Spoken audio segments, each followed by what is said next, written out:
Infection कर गई और गंगानगर वाले डॉक्टरों ने जवाब दे दिया। कितने दिन बाद दे दिया?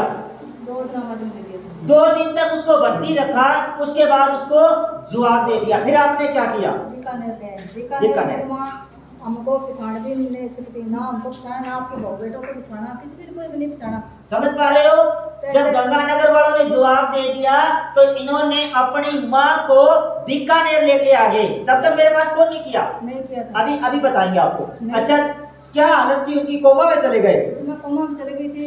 ऐसे पागलपन करने लगे, डॉक्टरों को मारने लगी, हमको मारने लगी, कोई पिछाड़ नहीं। एक पागल की तरह बिहेव करने लगी जी। फिर फादर को मैंने फोन किया जी। मैं कहा फादर मेरी माँ से मेरी एक बात करवा दे।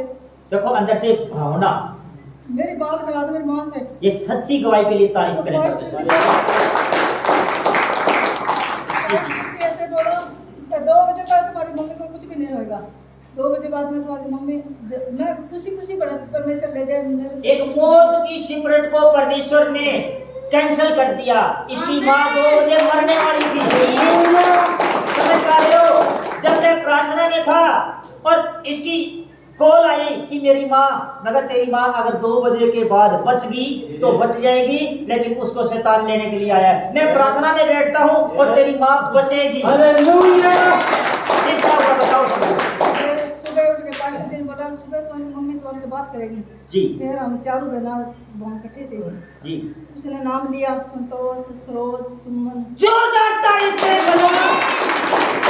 क्या बात है। देखो मेरे मुंह से निकले बोल परमेश्वर एक भी नहीं गिरने देता।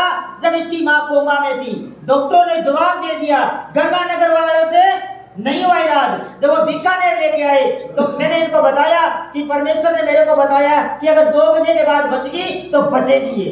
उसकी मौत की सिमरन को परमेश्वर ने कैंसिल किया और जो मैंने बताया उसी तरह प्रभु ने काम किया। 2 बजे के बाद वो उनको सबको पहचानने लगी। उसके बाद उसके हाथ में जो रेशा था वो सर चमड़ी गल गई थी आपकी। सुन पा रहे हो? चमड़ी भी गल चुकी थी। भाई बाप रो रहे थे, घर पर छुट्टी करा के ले लेते बीकानेर से। वो बोले गए इसके रिपोर्ट में तो कुछ नहीं है, घर पर ले जा सकते हो। उठ गई तो आज सारी चमड़ी सारी है ही नहीं थी चमड़ी। तो मेरा भाई रो रहा था, मेरा बाप भी रो रहा था। तो भाई तुम देखोगी तो तुम्हारा हाथ पता नहीं क्या होगा। तो हम तो देखा भी नहीं जाता। फिर मैंने पास्टर से प्रार्थना की। मैं कहा फादर जी ऐसे करके माँ का हाथ बहुत खराब हो गया।